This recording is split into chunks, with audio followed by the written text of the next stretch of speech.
당신의 이유있는 성공을 응원합니다. 이만기의 만만한 토크 이만기입니다. 이은민입니다. 오늘 이만기의 만만한 토크는 건강한 이야기를 전해주실 분을 모셨습니다. 네, 지리산의 여인 산야초 효소 전문가 전문의 선생님 만나봅니다. 안녕하십니까? 안녕하세요. 아이고, 아유. 박서입니다. 미소가.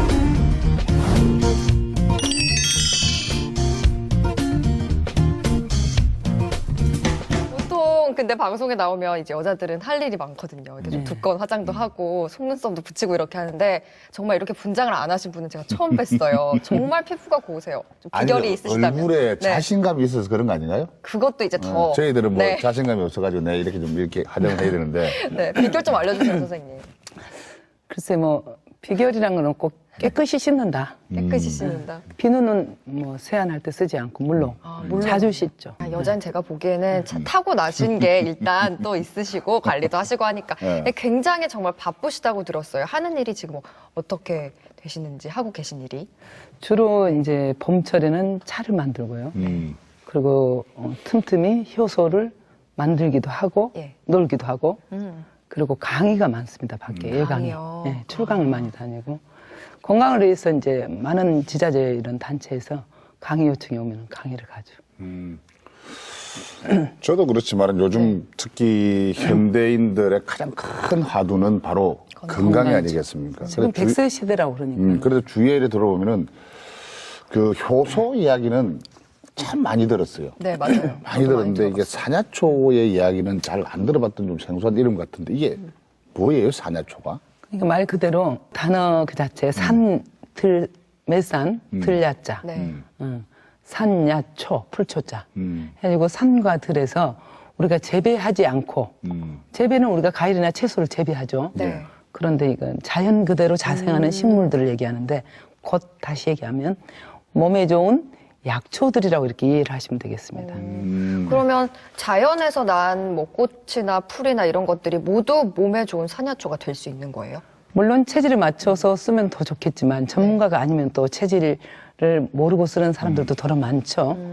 그런데 이제 우리가 요즘에는 인터넷 문화가 천리통이 열린 시대 아닙니까? 네. 지구 어디서라도 문자 몇 개 치면 다 그 정보가 나오기 때문에 초금, 목피, 실화, 약초들 이름만 되면 약성 쫙 뜹니다. 체질에 맞는 거. 네. 그래서 그런 거를 조금 본인들이 관심이 있으면 공부를 하면 좋겠죠.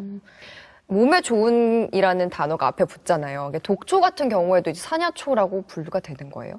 물론 약이 안 되는 건 없다 그랬잖아요. 아, 독초라도. 그러나 독초도 약에 쓸 때는 이제 반드시 전문가하고 상의를 해야 되겠죠. 네. 독초도 약이 되곤 합니다만은 그 비슷한 식물들이 있어요. 산에 가면 가장 특히 많이 착각하는 게 이제 곰치하고 동이나무라고 이렇게 똑같습니다. 곰치하고. 예, 그건 거예요. 들어보셨죠? 네. 둘 다 좋은 거잖아요. 다 먹는 거잖아요. 그런데 동이나물은 우리가 약초로 쓰질 않아요. 나물로 쓰질 않아요. 나물이라는 단어가 붙어 있어도 독이 워낙 강하기 때문에. 그래서 그거를 곰치인 줄 알고 이렇게 등산객들이 뜯어서 먹다가 네. 배탈, 설사, 구토 이런 경험들이 들어 있는 분들이 있죠. 그래도 그리고 또 산야초- 가장 아. 대표적으로 우리가 독초하면은 식물에 관심 있는 사람들은 다 압니다. 이제 당귀하고 개당귀하고 이거 들어봤어요. 아주 바디나물이라 해서 비슷합니다. 네. 그것도 이렇게 혀 끝에 대면 식물은 모형은 똑같이 생겼는데 네. 맛이 다르죠. 당귀는 향이 강하고 그거는 쎄하죠. 예, 혀라든지 이런. 그러면 산야초를 이렇게 계절마다 그 나오는 그 계절에 따라서 이게 효능이 다 다르잖아요.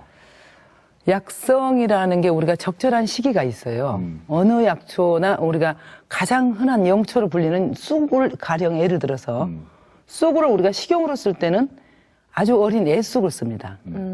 봄철에. 네. 그런데 그걸 약용으로 쓸 때는 단원 무렵에 채집을 합니다.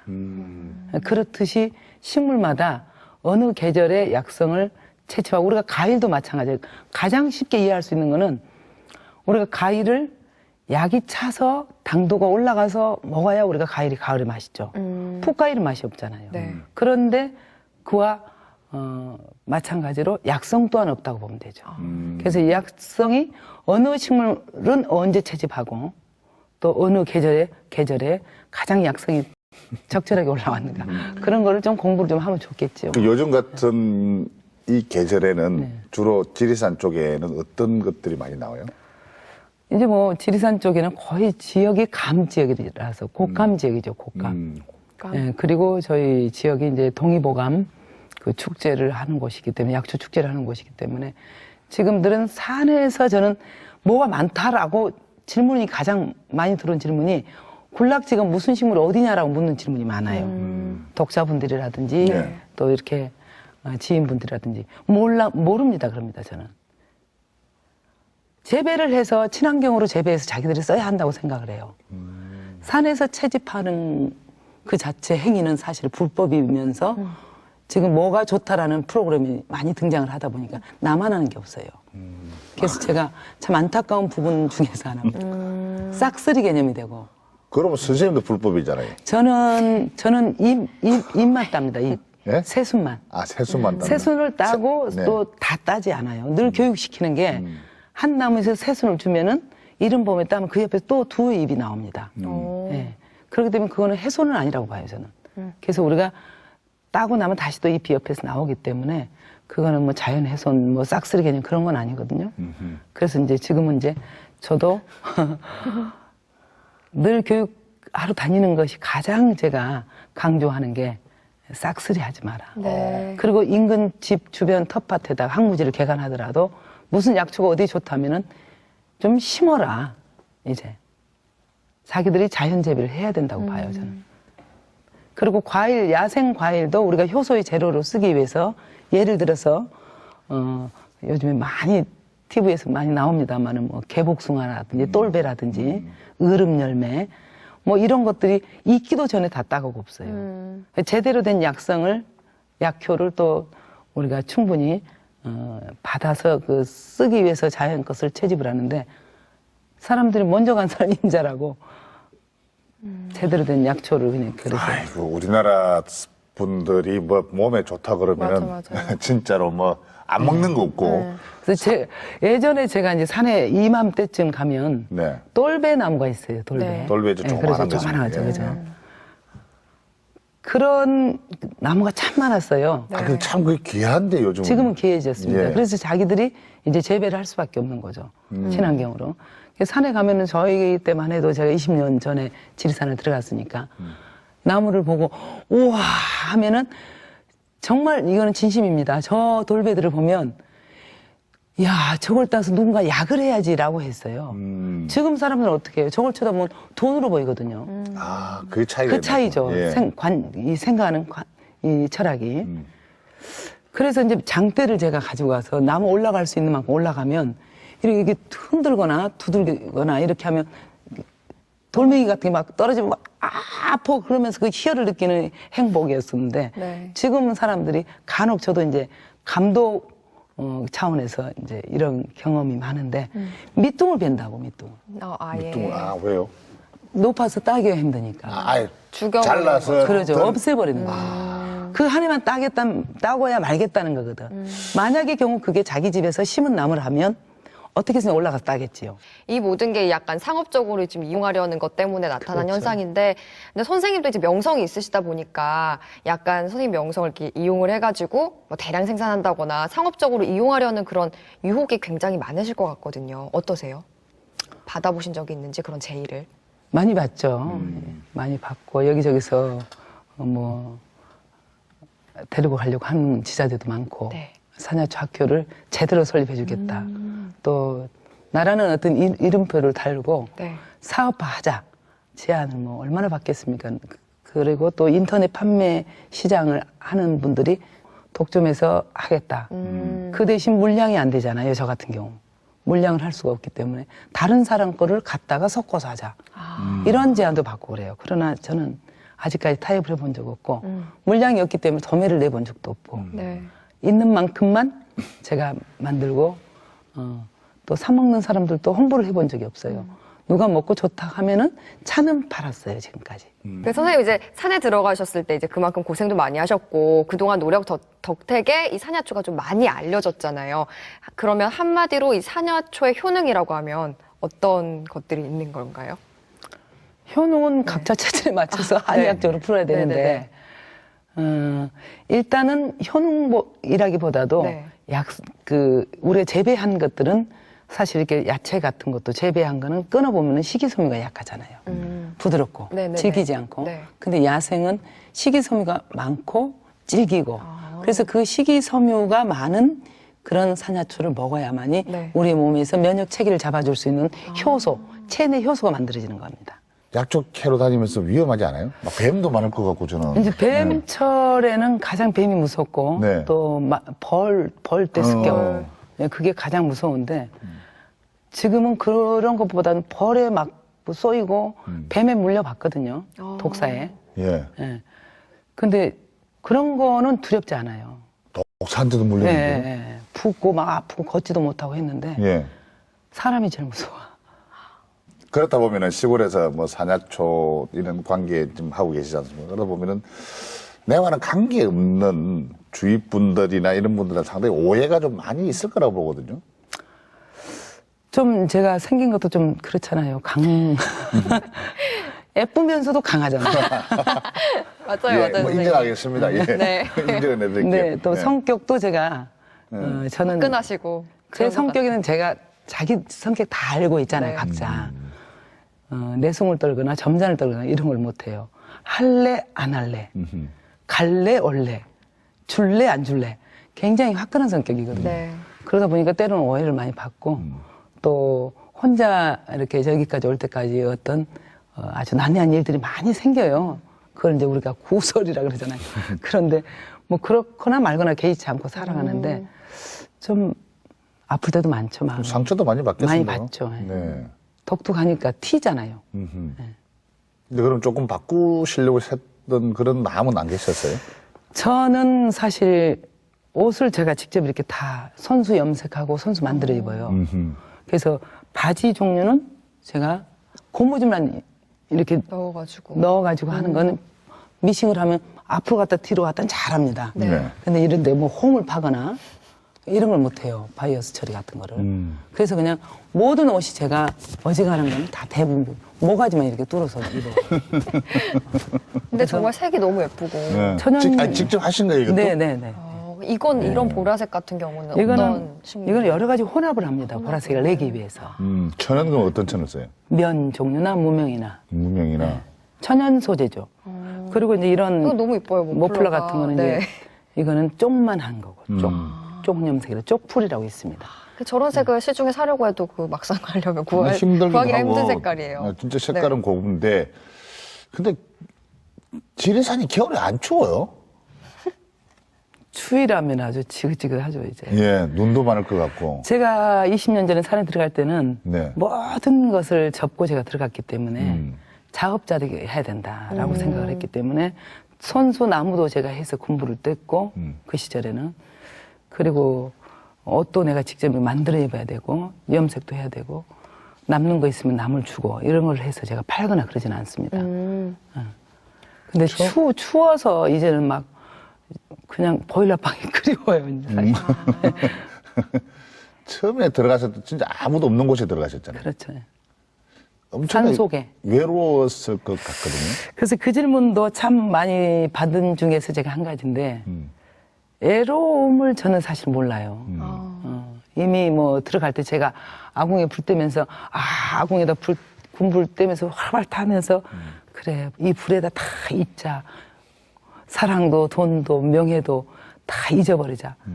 그냥 그러면서 그때 들어갈 때 푸기 빈천 희노애락 다 버리자. 그러면서 아궁이에 태우면서 오직 어떻게 하면 우리 엄마만 잊을 수 있을까. 네. 어머니를 잃고 제가 이제 산에 들어갔습니다. 네. 어머니 병환 때문에 제가 네. 병간하면서 들어갔기 때문에 그때는 사실 산에 들어가서 5년 동안은 어짜만 해도 제가 눈물을 흘렸거든요. 어짜만 해도. 근데 지금 계신 곳이 어찌됐든 지리산이잖아요. 지리산으로 들어가신 지가 몇 년이나 되셨습니까? 이제 20년입니다. 20년. 20년. 30 초반에 제가. 30대 초에 그러면 지리산을 들어가시는데 쉽지 않은 생각인 네. 것 같거든요. 그때는 뭐 선택의 여지가 없었어요. 우리 어머님이 인파선암으로 이제 선고를 받았기 때문에 모시고 제가 들어가야만 아, 됐었어요. 그럼 특별한 계기가 네, 이제 어머님 그렇죠. 병환으로 인해서 들어가신 거네요. 그래서 어머니가 돌아가신 후에 제가 이제 자연으로 건강을 위해서 나도 이제 살아야 되겠구나. 그리고 도해지에서 산다는 게 건강 때문에 안 되겠다라는 생각을 하고 산에 들어가서 건강만을 위해서 사는 생활을 해야지 하고 살다 보니 무심코 그 꽃 만나고 또 먹거리들 자연에서 이렇게 얻고 그런 게 그렇게도 감사했어요.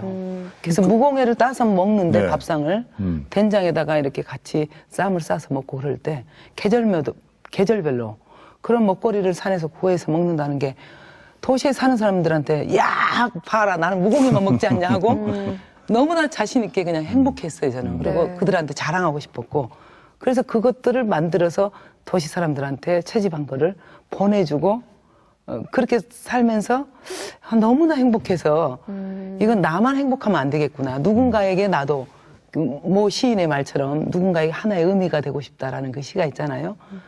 누군가에게 나는 꽃이 되고 싶다. 뭐. 네. 근데 그런 것처럼 저도 뭔가 누군가를 위해서 의미로운 삶을 살아야 되겠다 싶어서 산에서 더해지 사는 사람들한테 줄 수 있는 거는 내가 채집한 것들을 나눠 먹는 거. 그리고 몸에 좋은 것들을 알리는 것. 그러다 보니까 시작이 커피 시장에 들어오기 시작하고 중국차, 허브차, 각종 각 세계 인스턴트 이런 음료 문화들이 너무 많이 막 들어오기 시작했어요. 그래서 나만 건강하면 안 되고 불특정 다수인들을 다 건강하게 하려면 이런 걸 학산운동을 해야 되겠다. 산야초차. 산야초차를 그래도 건강을 위해서 우리 약초차를 보급하고 또 우리 차 마식 전개운동을 좀 시키고 우리도 역수출을 하자. 애국으로 우리 차를. 쑥차라든지 얼마나 좋습니까? 근데 없잖아요, 쑥차가.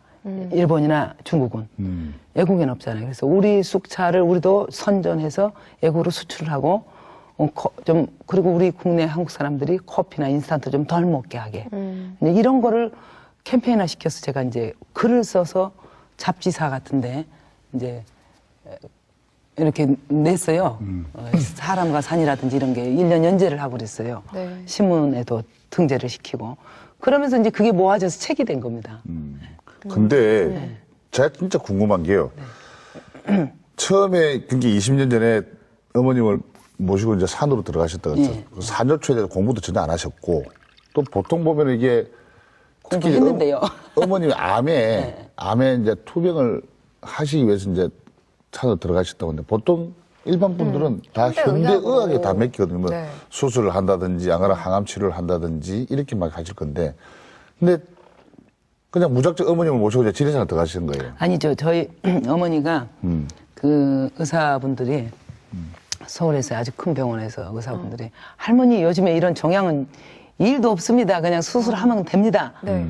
이렇게 단순 종양입니다. 이랬어요. 그러니까 어머님은 이제 그 말 믿고 수술을 해달라고 이제 우리 자식들한테 이제 버체들이 아주 막 통사정을 하시는 거예요. 근데 저는 절대적으로 반대했고 7남매 막내인데 7남매가 가족 회의를 했는데 해야 된다 쪽으로 갔어요. 네. 나는 절대 반대다.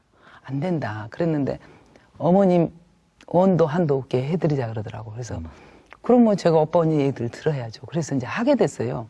했는데 그게 이제 재발이 바로 됐어요. 모시고 다닌 데마다 여러 군데를 갔는데 도저히 가능성이 없다. 뭐 6개월 안으로 가실 것 같다. 뭐 3개월밖에 안 남은 것 같다. 근데 그런 상황까지 됐는데 제가 병원에서 제가 어머니를 몰래 퇴원을 시켜서 시골로 어머니 고향으로 먼저 갔어요. 제가. 일단 풍토 그 기후에 어머니가 먹고 자랐던 물과 바람 그리고 거기에서 나는 곡식들, 채소들 이런 것들로 해서 식이요법을 시키면서 한번 병행을 해보자. 쑥둠이라든지 부항요법이라든지 약초물이라든지 여러 가지 동원해서라도 한번 내 인생을 여기다가 올인을 하자 어머니한테. 그러고 모시고 간 것이 이제 어머니 고향을 모시고 갔죠. 근데 재발하고 이제 시한부 판정을 어떻게 받으신 건데 그러면 이제 좀 지푸라기라도 잡는 심정으로 마지막으로 이제 산으로 들어가서 치료를 해보자라고 생각하신 거잖아요. 그랬죠. 그러면 원래 이런 자연 치유나 치료 이런 데 관심이 있으셨던 건지 아니면 그때 시작을 하신 건지 궁금해요. 제가 제가 원래 선천적으로 제가 이제 건강이 안 좋았어요. 아, 정말요? 유복자다 보니까 저희 어머니가 뱃속에 낙태를 시키려고 저한테 아, 못 태어나게. 온갖 비슷한. 애를 그 시절에 다 사실 또 아, 그런 경우가 그렇구나. 더러 있어요. 네. 그러셨나 보죠, 교수님도? 아, 저도 뭐 장난이 아닐 수도 있어요. 뭐 제가 안 날라고 해. 네. 네, 저는 제 조카가 생일이 한 달 저보다 빨라가지고. 조카가 네. 빠르시니까. 저는 뭐 저도 장난 정도가 아니라 동네 왜 마- 안 나시려고 그랬었어요? 유복자니까 아버지 얼굴을 모른다는 이유로. 네, 아버지가 돌아가셨기 때문에 예, 예. 3개월에. 임신 3개월에 아버지가 돌아가셨대요. 그래서 네. 유복자가 되겠죠, 제가. 그래서 이제 동네 마을의 할아버지 할머니님들이 그래요. 저거 떼려고 했는데 저것이 생겨갖고 돌아다닌다고. 그러니까 그 떼는 과정에서 독초 다 다려먹고 방망이로 때리고 네. 돌멩이를 감나무에 묶어가지고 거기 누워 계시면 울면서 배를 막 만지면서 울면서 돌멩이를 톡 넘어 이리 떨어졌대요. 그게 저는 이제 뱃속에서 얼마나 도망 다녔겠습니까? 네. 안 죽으려고. 뱃속에서. 근데 그렇게 태어났는데 제가 태어나서부터 병둥이었어요. 아, 그래서 좀 그래서 약간- 이제 현대의학으로 그걸 증명을 하는데 정확한 저는 뭐 그 용어를 잘 모릅니다만 네, 네. 이 심장이 이 발육이 멈췄다 그래요. 그래서 자기 뭐 전문적으로는 잘 모르겠지만 설명이 그래요. 의사분 설명이. 자기 심장 크기가 자기 주먹 크기라며요. 네. 예. 근데 저는 이제 애기들 갓난 애들 조금- 5-6살짜리 이 크기만큼 돼 있어요. 그러니까 제가 이제 놀래거나 스트레스를 받으면 여기서 심장에서 팍 하고 이렇게 떨림이 와요. 과부하가 걸린다 그러죠. 근데 그래서 스트레스를 제가 잘 못 견뎌요. 네. 그래서 이제 가진 제가 건강 세미나는 다 쫓아다녀봤어요. 관심을 갖고 또 약초 책을 보고 또 전문 또 약초 하신 분들하고 같이 교류도 일부러도 맺어봤고 그러면서 제가 이제 산에 들어와서는 본격적으로 이 동양 한의학을 좀 공부를 했어요. 근데 또 산에 온 사람이 한의대를 누가 특별히 특혜로 넣어준다고 했었어요. 뭐 이제 대학에서. 정말요? 네. 그런데도 제가 그 다니는 비용이 산골에서는 없기 때문에 못 다니겠더라고요. 그래서 에이 내가 한의사 할 것도 아닌데 혼자 하고 말지 하고 제가 책으로 독학으로 공부를 했죠. 근데 그러면은 우리가 보통 한창. 김병 끝에 혀 잡다는 말 있잖아요. 아, 그쵸. 예? 네. 네. 그 말 아세요? 알아요. 근데 진짜 그래서 알아요. 아마 네. 그런 것이 그래도 참 얼마나 가슴이 따뜻하고 또 엄마 같은 그런 어떤 그 유복 그 상황에서 또 난 것도 알고 본인의 건강도 생각해서 아마 이 좀 많이 참 애정을 엄마의 애정을 참 살려보려고 하는 그런 애정이 참 많았던 것 같은데 근데 실제로 이제 그렇게 이제 어머님을 자연 치료를 이렇게 모시고 가서 하고 난데 좀 이렇게 병이 조금 좀 시한부 인생을 살았다 그러죠. 물론 호전을 많이 시켰는데 네. 이제 3년 6개월 더 사셨어요. 그래서 저는 자신 있다고 그랬었는데 나중에 이제 본인이 환자 본인이 어머니가 의식을 놔버리더라고요. 먹거리를. 그러니까 이제 아주 힘든 상황이 돼서 결국 가셨죠. 암이 뭐 있는 것 자체만은 종양이 있는 그 자체만은 근데 고통이 그것도 참 심하니까. 심한데 그게 보통 이게 어머 통증 때문에 이 많은 포기를 분들이 많이 괴로워하시거든요. 그러니까 이제 그걸 자기가 스스로 포기해버리니까 옆에서 아무리 해도 안 되는 거죠. 예. 이제 우리가 통증의 그 완화제가 MS 콘틴이라는 의학 그 용어가 있어요. 그거를 암 환자들에게 말기 암 환자들한테 이렇게 약을 줍니다. 주사를 주기도 하고. 근데 일정 시간이 지나면 또 통증이 오기 시작하잖아요. 그죠. 약 한 개라도 덜 먹어야 돼. 이러면서 이제 달래기도 하고 그랬죠. 극단적인 이야기를 좀 네, 해서 네, 네. 좀 이렇게 해주시려고.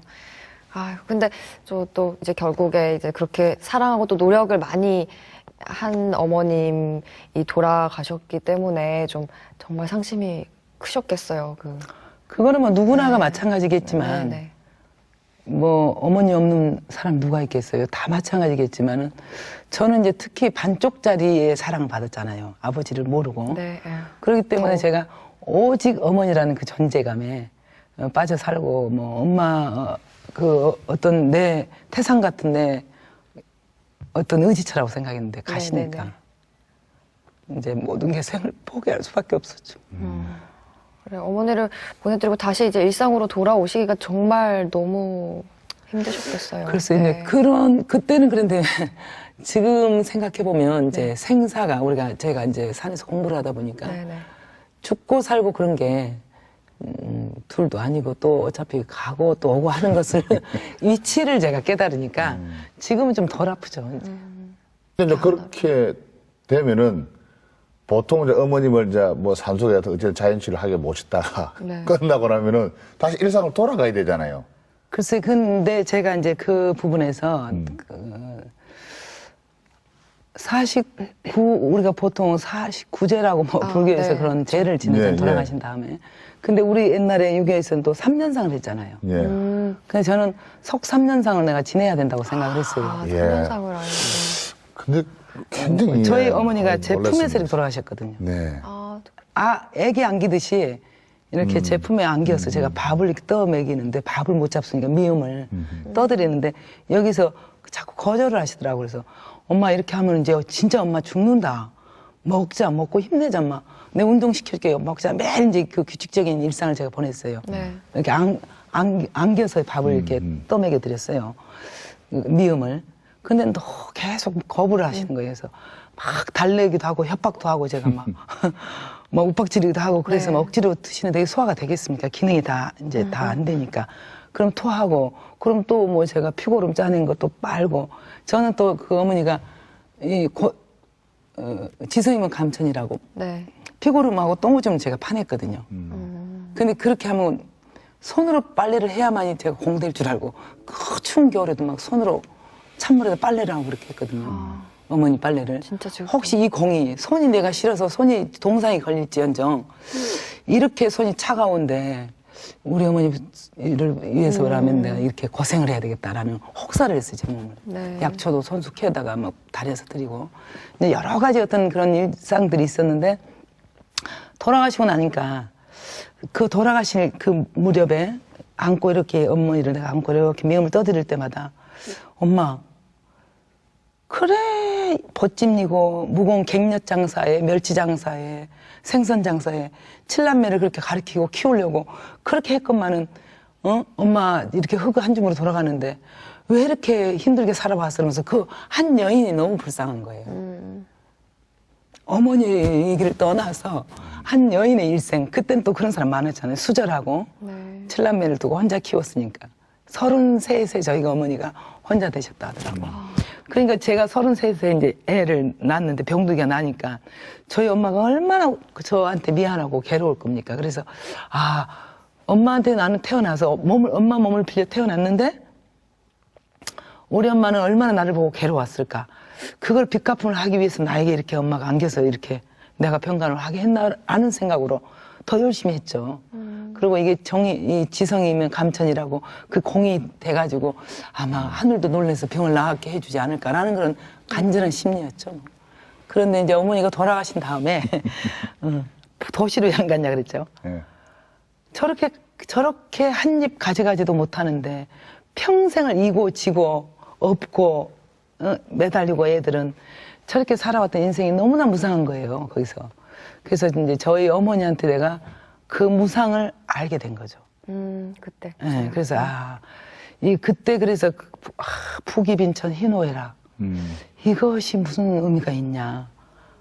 그냥 나도 건강을 위해서만 살자라고 생각을 하고 산으로 들어간 거죠.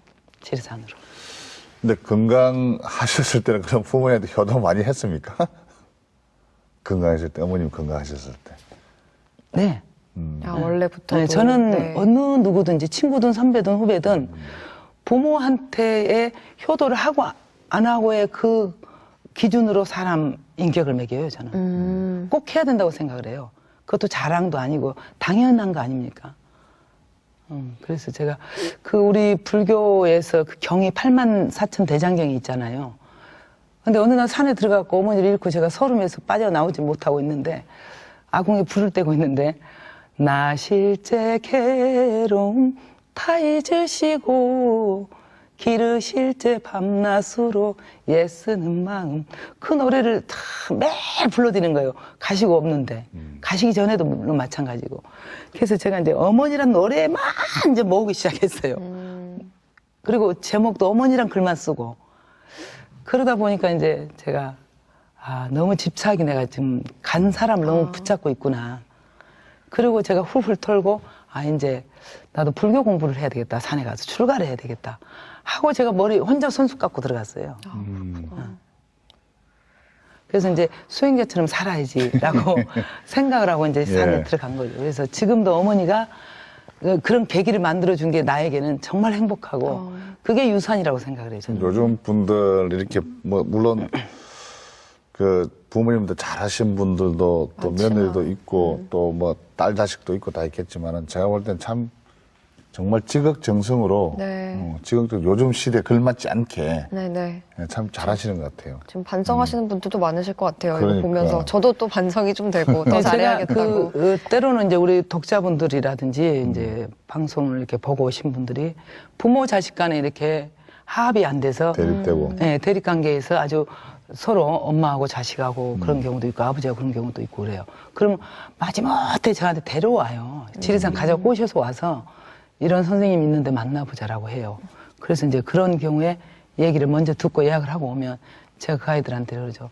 너는 말 놔도 되니? 라고 묻고 제가 네. 그러면 너는 엄마 몸을 빌려서 태어났니? 아니면 네 스스로 태어났다고 생각하니? 그래요. 그럼 빌려서 태어났습니다. 그래. 그럼 빌려서 태어나서 빚을 갚아야 될 건데 그 빚을 언제 갚으려고 지금 이렇게 엄마한테 반항을 하냐고 내가 화해를 시켜요. 그래서 이 노래를 불러줘요. 진 자리 마른 자리 가라니 쉬며 손발이 다 닳도록 고생하셨네. 이 노래를 아주 잘 불러줘요. 제가 아주. 노래 네, 진짜 잘하시는구나. 잘하시네요. 아니, 산에 오시기 전에 뭐 가수 하셨어요? 네, 잠시 아, 했습니다. 가수로도. 아, 진짜예요? 네. 그래서 이 노래를 부르면은 그것도 그 아이들을 감흥을 시키기 위해서는 목소리도 더 이쁘게 내고 더 잘 부르려고 해요. 그럼 이제 애도 울고 엄마도 울고 아빠도 울고 다 울어요.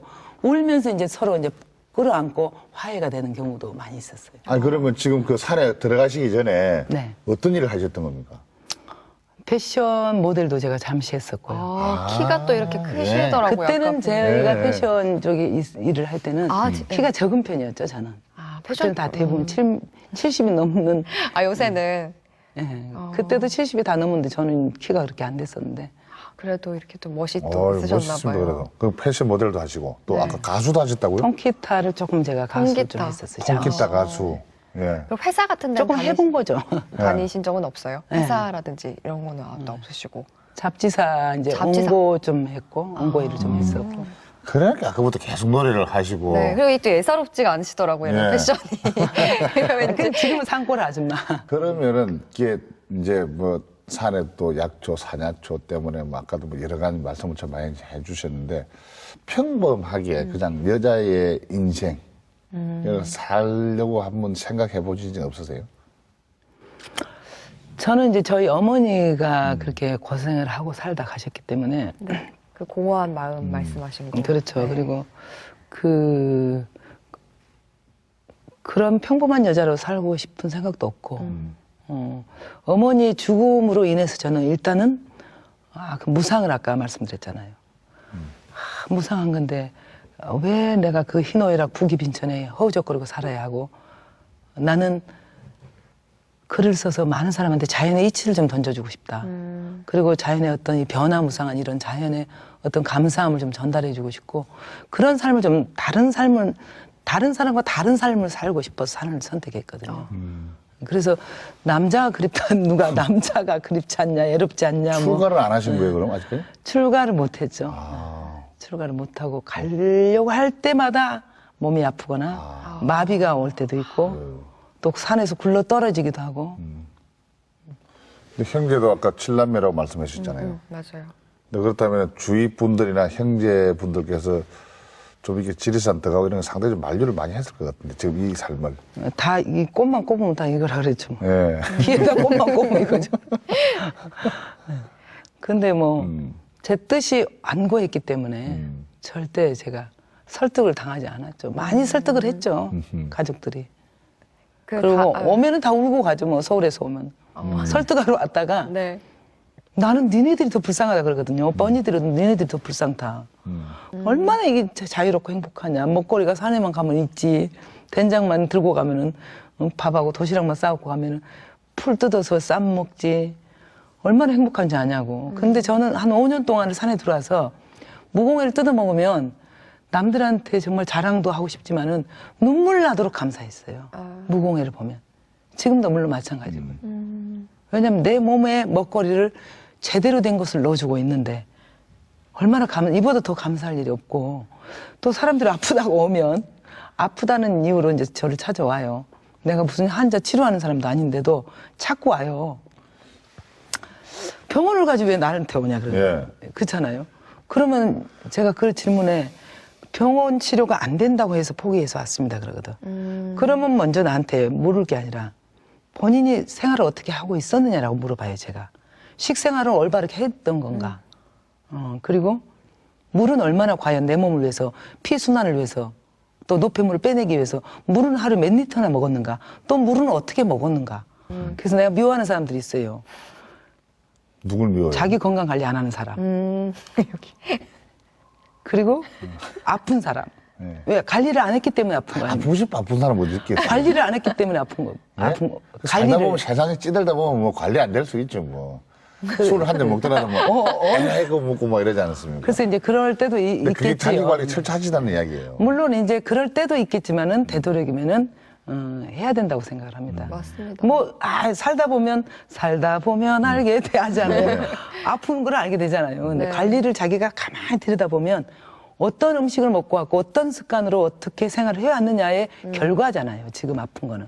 그래서 그러면 아프면 지만 아프면 되는데 아픈 사람이 옆 사람도 옆 사람들을 힘드니까. 괴롭게 하잖아요. 그래서 나쁜 짓이라고 봐요. 제가 미워해. 그래서 네. 왜냐하면 저는 제가 너무 아팠기 때문에 어머니를 괴롭혔고 어머니는 또 아파서 제가 병간하느라 괴로웠고 네. 그거를 본바탕 삼아 제가 아프면 안 된다는 이유로 절대 관리를 좀 하는 편이죠. 음식 같은 거를.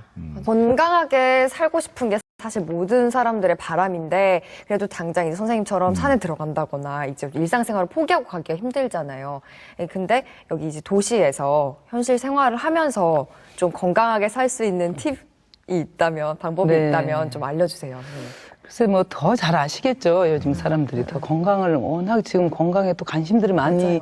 갖고들 살잖아요. 질병이 가지수가 많다 보니까. 그래서 아무리 100세 시대를 살 수 있는 어떤 그런 문화가 지금 운동 뭐 부르짖고 하는데 네. 그 대신 질병의 가지수는 더 많아지잖아요.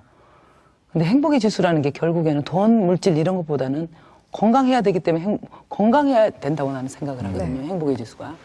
근데 이제 그러려면 도시분들이 다 산으로 올 수는 없잖아요. 네. 사회생활 해야 되고 또 직장도 다녀야 되고 그런데 그렇죠. 휴일만큼이라도 자연과 함께 이렇게 산길을 걷고 또 산길을 걷는다는 게 어떤 체력 단련뿐만이 아니라 심신 호흡이 되거든요. 그래서 마음이 일단은 자연과 동화된다는 게 일단은 편해지잖아요. 스트레스도 풀리고. 그래서 어떤 사람들은 막 그 산에 오면은 종주를 목적으로 하거든. 너 몇 시간 만에 천왕봉 완주했냐 이러거든요. 맞아요. 그럴 때 제가 이렇게 쳐다봅니다. 참 사회생활 하면서 질주만 하고 살아서 경쟁만 해가지고 네. 여기 와서까지도 저렇게 시간을 다투고 저렇게 경쟁을 하는구나. 오늘 네. 방송 보고 산야초 만들고 자연인으로 돌아가고 싶다는 분들 나도 참- 해보겠다고 네. 그렇게 하실 분들이 혹시 진짜 모든 도시 생활 다 버리고 네. 이게 산으로 가신 분들이 참 많을 거라고 생각이 되거든요. 그냥 어떻게 보면 또 그 걱정이 됩니다. 그렇게 하면 안 되는 거죠. 무작정 이렇게 산으로 들어갈 수 없는 거죠. 정말 이 만만한 진짜 이 산생활이란 게 이렇게 우리가 차받침을 이런 걸로 하고 누가 보면 멋스럽다 이러는데 이 멋이 그냥 나오는 게 아니거든요. 그리고 산생활이 만만한 게 아니거든요. 그렇죠. 정말 와서 내가 정말 일을 노동을 하고 무공해로 텃밭을 갈아먹고 호미질을 하고 삽질을 하고 이렇게 살 마음으로 와야 되는데 안 그러면 돈이 많이 있던지요. 근데 돈이 많아도 저는 그렇게 생각해요. 아무리 돈 많은 사람이 와도 자기 먹거리는 무공해를 다 길러 먹어야 되기 때문에 노동을 해야 된다고 보거든요. 그러면 도시에 사나 시골에 와서 유해 물질이 있는지 없는지도 확인 안 되는 농산물을 사 먹는 것도 불안한 일이잖아요. 네. 그래서 자기들이 친환경을 재배를 해서 먹어야 된다고 생각하거든요. 근데 그렇지 않으면은 또 생활이 규칙적인 수입이 없으면 네. 자녀들 키우신 분들은 뭐 그쵸. 앞으로 등록금이라든지 뭐 생활비라든지 있어야 되기 때문에 또 시골에서는 또 차가 없이는 살 수가 없잖아요. 지금은 거리가 멀으니까 이동수단이 차니까 기름값도 있어야 될 것이고 여러 가지 비용이 있어야 되기 때문에 일을 해서 먹고 살아야 되는데 일을 안 하고 살 수가 없잖아요. 그래서 누구든지 오면 정말 성실하게 열심히 살겠다는 마음으로 와야지. 이런 낭만에 뭐 이렇게 멋스럽다. 가을 낙엽. 떨어지는 거 보고. 낙엽 떨어진 거, 가을이다. 뭐 이런 추억으로 생각하고 오신 분들이 더러 있어요. 네. 그러면 저는 그렇게 얘기를 안 해줘요. 죽자 살다 일할 거라고 와야 된다. 그렇죠. 그리고 일해서 남는 무공의 음식 팔든지 누군가의 도시 사람에게 선물을 주든지 이런 마음으로 해서 와야 된다라고 생각을 해요. 근데 이제 마무리 질문을 좀 해드리겠습니다. 네. 정말 네. 지금까지 이제 뭐 어렸을 때는 참 서울에서 그 화려한 생활도 해보고 또 이제 어머님을 통해서 이제 지리산을 다시 들어가게 됐고 들어가다 보니까 20년이라는 세월이 거기서 자연과 더불어서 4년초 함께 자연을 친구 삼아서 바람과 구름을 또 친구 삼아서 이렇게 살아오셨는데 지금 인생이 어떻게 보면은 성공을 하셨다고 생각이 되십니까? 산에서 살면서 아까 뭐 말이 그렇죠. 누군들 바람처럼 구름처럼 안 살고 싶겠어요. 그렇죠. 네. 근데 산에를 실제 가보면 진짜 바람이고 싶고 구름이고 싶어요. 흰 구름이 두둥이 푸른 하늘에 그냥 쪽빛 하늘에 이 쪽빛 하늘빛에 흰 구름이 쫙 있는데 그 흰 구름들을 보면은 나 갔다 왔다 하면서 눈빛이 제가 그 떨어지질 않거든요. 네. 그리고 이분은 어느새 이 입가가 여기에 있어요.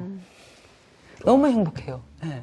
그리고 또 산길을 걷다 보면 자연이라는 게 그렇게 좋은 걸 제가 그러니까 이제 저처럼 살지 못한 사람들에게 조금이나마 이안이 될 수 있도록 제가 네. 이제 글로 원고를 이제 이렇게 써서 보내드리고 이제 이런 삶 속으로 들어가겠다 이거죠. 이제. 네. 정말 그 바쁘신데 2만 개의 만만한 토크를 나와주셔서 대단히 감사드리고요. 초대해 주셔서 감사합니다. 예, 앞으로 지리산에서 언제 한번 뵙게 되기를 기대하겠습니다. 그라시십시다. 네, 감사합니다. 그라시십시다. 네. 감사합니다. 감사합니다. 네, 오늘은 건강한 삶에 대한 네. 이야기를 나눠봤는데 우리 2만 개의 만만한 토크를 시청하시는 시청자 여러분들의 건강은 어떻습니까? 네, 나이가 어린 사람이 젊은 게 아니라 건강한 사람이 젊은이다 이런 말도 있는데요. 정말 요즘 쌀쌀해져서 운동도 좀 게을리하고 집에 있는 시간이 많은데 저도 다시 한번 힘내서 운동도 좀 해보고 관리해야겠습니다. 네, 건강한 한 주 되시고요. 저희들은 다음 주에 건강한 모습으로 다시 뵙겠습니다.